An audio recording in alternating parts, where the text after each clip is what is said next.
मंदिर चढ़ावा चोरी मामले में कई जो परतें हैं वो सुलझी भी नहीं हैं, तो वहीं दूसरी तरफ समाजवादी पार्टी पर एक बड़ी गाज गिरती हुई नजर आ रही है। वो समाजवादी पार्टी जो लगातार राम मंदिर में चढ़ावे को लेकर जो चोरी हुई है, इसको बार बार खुलासा कर रही है, बार बार ये दावा कर रही है कि जांच सही तरीके से होनी चाहिए, बड़े लेवल पर होनी चाहिए, केंद्र स्तर पर होनी चाहिए। जहां समाजवादी पार्टी के मुखिया अखिलेश यादव बार बार ये कह रहे हैं कि घोटाला हुआ है, बार बार कह रहे हैं कि लोगों की आस्था के साथ खिलवाड़ हुआ है, बार बार ये कह रहे हैं कि हिंदुओं के लिए ये एक बड़ी वजह है। जहां चढ़ावा की बात आती है तो ये एक आस्था से जुड़ जाता है, और आस्था के साथ सिर्फ खिलवाड़ नहीं है, एक भगवान के साथ एक बड़ा धोखा भी है।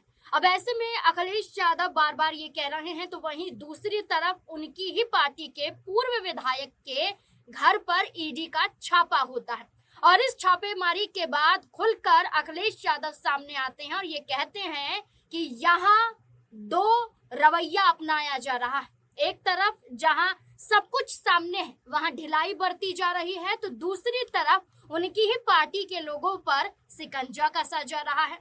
जिस पूर्व विधायक की चर्चा हो रही है उनका नाम दीप नारायण सिंह यादव है।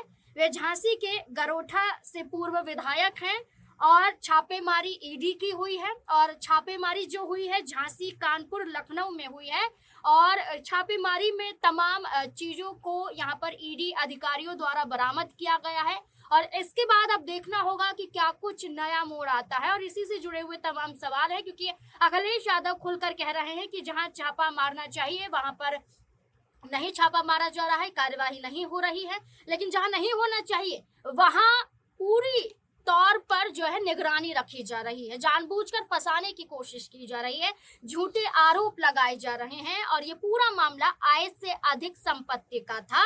इस पर चर्चा करने के लिए हमारे वरिष्ठ सहयोगी अमन जी मौजूद है। सर, कैसे देखते हैं इस पूरे मामले को? अब जहां राम मंदिर चढ़ावा चोरी का मामला जो है वो तूल पकड़ रहा है, सपा हो या विपक्ष का कोई भी चेहरा हो, दल हो, वो लगातार इस मुद्दे को उठा रहा है, चंपत राय को घेर रहा है, बीजेपी को घेर रहा है, आरएसएस को घेर रहा है, तो वहीं समाजवादी पार्टी के पूर्व विधायक के घर पर ईडी का छापा क्या बताता है? देखिए, ज़ाहिर बात है क्योंकि उत्तर प्रदेश में माहौल जो है वो चुनावी होता हुआ दिखाई पड़ रहा है, क्योंकि जहाँ तमाम दल जो हैं वो नई रणनीतियाँ बना रहे हैं, तमाम दल जो हैं वो नए-नए गठबंधन की तरफ जो है अब अपने पैर जो है आगे बढ़ाते हुए दिखाई पड़ रहे हैं। तो वहीं समाजवादी पार्टी के जो पूर्व विधायक है झांसी से, इनके घर पे छापेमारी होना और लगातार 16 घंटे तक छापेमारी होना, कल सुबह साढ़े 6 बजे से रात में करीबन 10-11 बजे तक छापेमारी होना, फिर ये कहा जाना कि 10,000 से ज़्यादा दस्तावेज जो है ईडी अपने साथ लेकर गई है, और यहाँ पर फ़ोन जब्त है तमाम तरह से।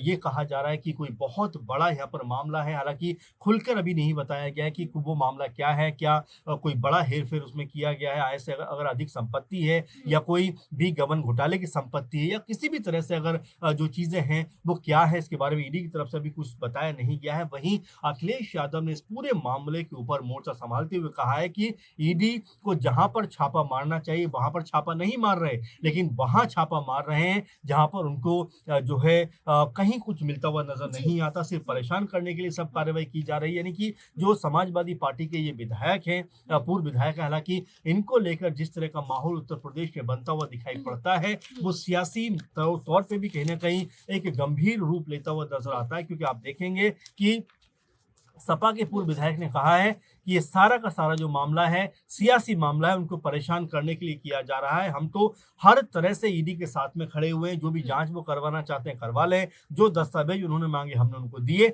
लेकिन उसके बावजूद भी हमें परेशान करने का जो उनका ये प्रयास है वो सफल नहीं हो पाएगा, क्योंकि समाजवादी पार्टी जो है वो मजबूत पार्टी है, किसी के दबाव में अच्छा नहीं सर, आएगी। यहाँ चंपत राय का जिक्र करेंगे। जी। चंपत राय पत्र जारी करते हैं, वो ये कहते हैं कि पहले एसआईटी टीम की जांच पूरी हो जाने दीजिए, जी। और इसके बाद मैं कुछ बोलना चाहूंगा, वरना उसके अलावा वो मौन व्रत धारण करते हुए दिखाई दे रहे हैं, यानी कि चुप्पी साधे हुए हैं, ज्यादा कुछ नहीं बोल रहे हैं। लेकिन वहीं दूसरी तरफ मीडिया से बातचीत करते हुए कई लोग सामने आ रहे हैं, जिनका ये भी कहना है कि अगर चंपत राय ने अगर चाबियां, जहां जो नोटों की गिनती होती है, जो ट्रस्ट की तमाम चाबियां हैं, अगर वो अपने ड्राइवर को सौंप रखी हैं, हुँ, तो ये वाकई चंपत राय की भी यहाँ पर मिलीभगत नजर आती है। हुँ, लेकिन चंपत राय ये कहते हैं कि उन्होंने सीसीटीवी कैमरे लगवाए। हुँ, चंपत राय का ये कहना है सारे नियम फॉलो हो रहे हुँ, थे, उनकी ही निगरानी में सब कुछ हो रहा था। तो ये सारे गबन की चीजें कहाँ से सामने आती हुँ, हैं, ये सब कुछ निकल कर सामने कहाँ से आता है। जहां अनिल मिश्रा की बात करें, उन पर एसआईटी की टीम सबूत इकट्ठा कर लेती है और ये बताया जाता है कि लापरवाही देखी गई है, हुँ, लेकिन चंपत राय के संदर्भ में कोई भी यहाँ पर सबूत नहीं दिखाई देते हैं। तो हुँ। क्या दर्शाता है ये? देखिए, अभी तो जाँच चल हुँ, रही है, अभी तमाम चीज़ें हुँ, आना बाकी हैं और जो बात लगातार हुँ, कई लोग कहते हुए नज़र आते हैं कि देखिए,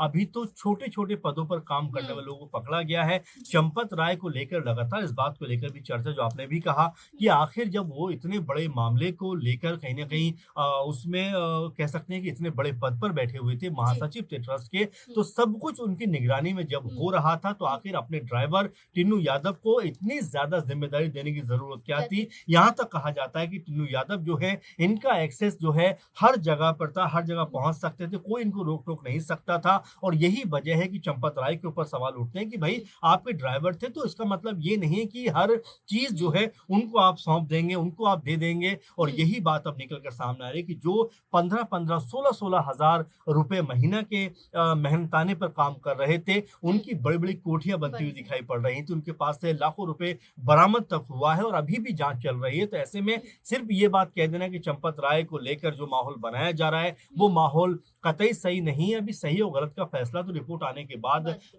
वो सामने आएगा। लेकिन जिस तरीके से अब ट्रस्ट से उनको हुँ, इस्तीफा दिलवाया गया है, जो हुँ, हालाँकि सदस्य तो हैं, लेकिन जो महासचिव का पद था, अब उनके पास वो नहीं रहा। तो बिल्कुल इसमें हैरानी की बात नहीं है कि उनकी भूमिका को लेकर भी लगातार अब बड़े सवाल उठे हैं, हुँ, लगातार जाँच हुई है और उसके बाद आप देखेंगे कि इतने दिन गुज़रने के बाद जाकर उनको उनके पद से हटाया गया है। तो ये भी गौर करने वाली बात है कि क्या जब इतने बड़े पद पर आप बैठे होते हो, आप ये कहते हैं कि भई हमने सीसीटीवी कैमरे लगवाए, लेकिन उन्हीं कैमरों के सामने जब लाखों करोड़ रुपए का गबन हो रहा था, जब तमाम सारी फुटेज सामने आई हैं, तब आपकी आँखें क्यों बंद थी? जी। तब आपने इन चीज़ों पे गौर क्यों नहीं किया? इस तरह के सवाल उठते हुए दिखाई पड़ रहे हैं। ऐसे में चंपत राय की हुँ। भूमिका अभी भी सवालों के घेरे में है। बिल्कुल चंपत राय ने बेशक ये कह दिया हो कि एसआईटी टीम की जांच पूरी हो जाएगी, उसके बाद ही वो अपनी सफाई में कुछ कहेंगे। लेकिन अभी से ही चंपत राय को लेकर ना सिर्फ विपक्ष बल्कि हर कोई सवाल खड़े कर रहा है कि बड़ी जिम्मेदारी है। यहाँ तक कि कांग्रेस पार्टी एक वीडियो जारी करती है जिसमें चंपत राय विष्णु का अवतार प्रधानमंत्री नरेंद्र मोदी को बताते हैं। तो वो ये कहते हैं कि आप ये देखिए कि कहाँ कैसे तुलना कर रहे हैं और चंपत राय किसके इशारों पर काम कर रहे हैं। ये कांग्रेस पार्टी के जरिए खुलासा किया जाता है। तो ये पूरा मुद्दा अभी एक तरह से फंसा हुआ है और जांच जारी है। दूसरी तरफ ये देखना होगा कि टीम और क्या कुछ निकाल कर सामने लाती है, क्या मामला अदालती कार्यवाही के जरिए सामने आता है, क्या कुछ निकलता है, क्योंकि अखिलेश यादव के पूर्व विधायक के आवास पर ईडी की छापेमारी ये सवाल जरूर खड़े करती है कि एक तरफ तुरंत छापेमारी हो रही है तो दूसरी तरफ ढिलाई भी बढ़ती जा रही है। अब देखना होगा कि अब क्या कुछ उत्तर प्रदेश में विधानसभा चुनाव से पहले होता है। इस पूरे मुद्दे को लेकर आप क्या कुछ सोचते समझते हैं, हमारे साथ अपनी राय जरूर साझा करें। धन्यवाद।